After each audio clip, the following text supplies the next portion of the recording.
Nyo? Ano po, sa gabi po kasi, nakatake po ako ng sakit sa dibdib. Bandang alas 2 hanggang alas 3 po, hindi po ako nakakatulog. Kailan pa ho yan? Kahapon lang po, tsaka Kahapon. kagabi. Pero ano ka na sa center, sa mabuting mga doktor? Galing ka na? Ano sabi po? Yun lang po, yung sa ubo lang po. Kaso, pag ano po, hindi po ako makahinga. Nahihirapan po ako huminga. Pagdating naman po ng umaga, ng tanghali, okay naman po. Pero pag sumpong po ng gabi, Doon na sumusumpong. Dalawa nakikita ko sa'yo, madam. Ano yan? Palipad-hangin related sa kulam. Babae. Ang nakikita ko, tsaka laman lupa. No? So, ganito gagawin natin, no? Gagawin ko yung best ko bilang manggagamot. Aalisin ko yung nilagay sa'yo at ibabalik ko sa kanya. At meron tayong mga proseso mamaya, sabihin ko na lang sa'yo, no? Ang ano natin dito, manalig, sumampalataya, no? At maniwala. Okay? Papo dito. Pakitanggal Luis ang medyas. masakit yung ganyan, di ba? Ano mo na? Kung ikaw ay parang nag-aalinlangan, eh, wala akong magagawa sa kagalingan mo. Kasi magpapagaling sa'yo, Panginoon. Ang isang tao, madam, kung walang kulam, walang palipadangin o engkantong dilim, hindi ka masasaktan. Eh may palipadangin related sa kulam ka eh. Natural, masaktan ka. Papel lang ang iyaano ko sa'yo, madam. Napapanood mo ba yung mga video ko? Oo, nung ano din ho, ako din ho yung inano yun. Oo. Yun ang ano doon. Talagang masasaktan ka. Pero ngayon ang umaari lang talaga sa akin. Sa lang po talaga yung Diyos. Kaya nga po kasi may nakikita nga ako sa iyo eh. Kahit na ano mang sabihin mo, kung ano yung makita ko, yun lang, walang dagdag po. Ano, ready ka ba magpagamot? Pumunta ka rito para magpagamot. Paano ka na? May alinlangan ka eh. Kung may alinlangan ka, hindi kita gagamutin. Hindi pa dalaw-dalaw ang isip mo. Ikaw din mahirapan pag gabi. Inuunti-unti ka na eh. Eh kung ikaw, maaga kang papanaw, wala akong ano doon, labas na ako doon. Ang sa akin kasi, aalisin ko yung nilagay nga sa'yo eh. Pero kung may alinlangan ka, tigil na natin to. Pero wala naman po akong kaalitan. Kaya nakita ko nga ate eh. Ang isang tao, kadalasan walang alitan, naiinggit. Oo, mga ganun. Mga ganon. Ano, ready ka na? O, stop na natin to. O, sige, paapo dito. Kasi hindi lang ikaw ang gagamutin ko. Marami pang akong aninintay, oh.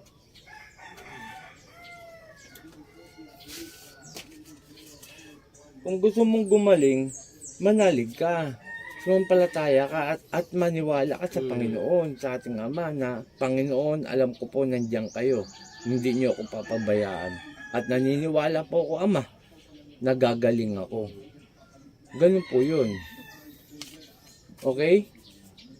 Sumunod lamang po sa akin ano. Pikit. Pikit. Ay, nandiyan ang, ano niyo po? Asawa ko. Oh, andyan po yung asawa niyo, manonood.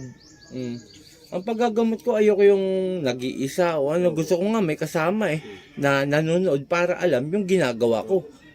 Oh, sige po, Madam Pikit. Palipad ang related sa kulam to eh. Nakita ko na sa iyo eh. Oh, Satur, Arepo, Teneta Pararotas. Sinong gumagambala sa babaeng ito? Mag-usap tayo sa Espiritu na Diyos. Diyos sa lahat. Diyos na kinakatakutan sa perno. Asa Diyos sa Das Camarelo sa bawat aliluya ba? Ela, po! Tatanggalin mo nilagay mo rito ha?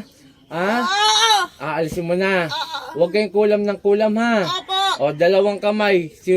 Sundin mo ko. Yan, sa ulo. Pababa. O, sige, huwag kayong marunong at umano ng Diyos. Tapos masakit. Sige, baklas.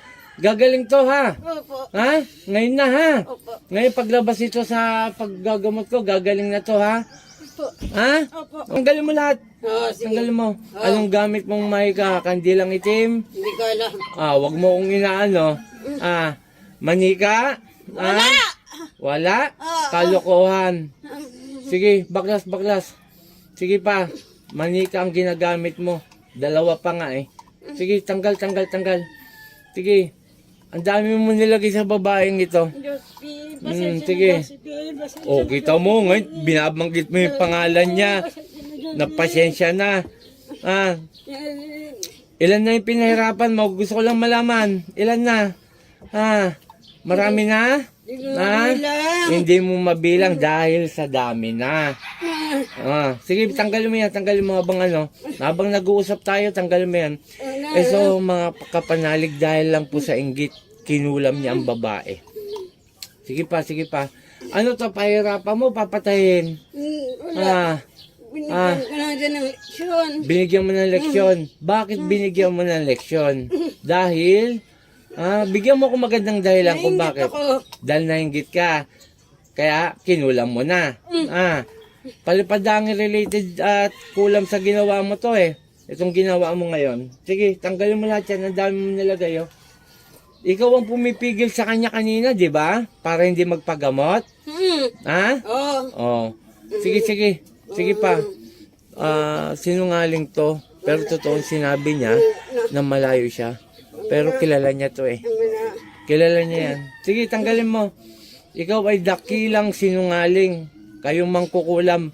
Pag nahuhuli kayo, pasensya. Hindi na po mauulit. Ganyan lagi sinasabi nyo eh.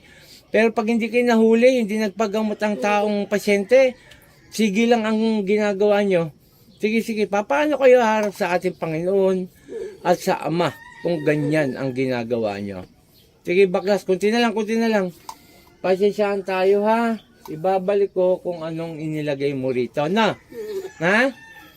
Nagkakaintindihan? Sige. O, sige. Sige, sige, sige, sige.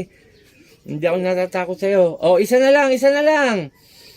Panginoon kong Isus, sa aming dakila, mingaw ng basbas sa'yo, na ibalik ko yung nilagay sa babaeng ito at siya mahirapan hanggang mamatay. San Ipratris, Akmek, Atal!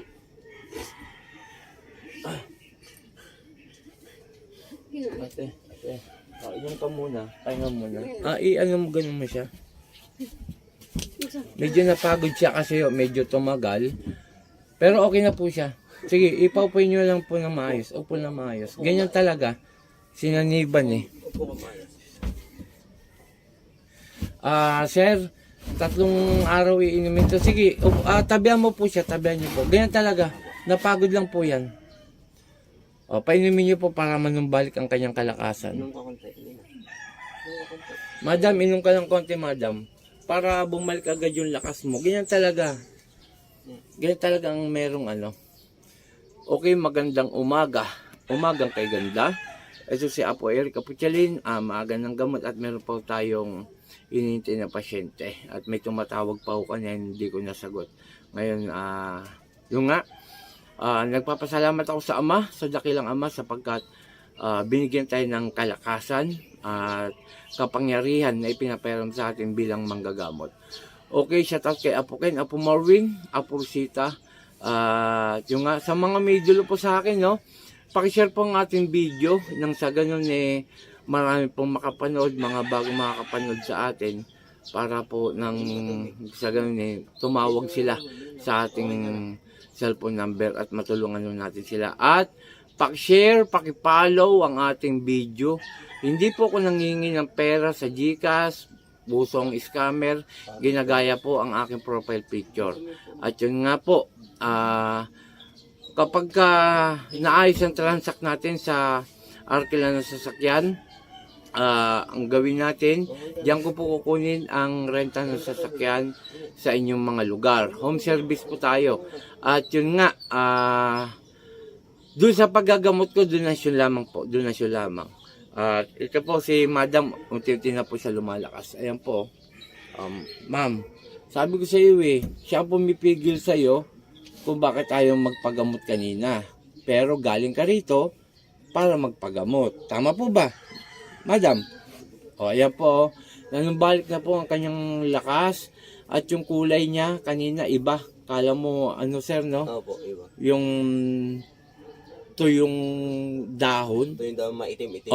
Tama, maitim-itim. Ngayon, tingnan mo, ang ganda na ng kulay niya, mapula ka na hindi naman maputla, kumbaga normal na.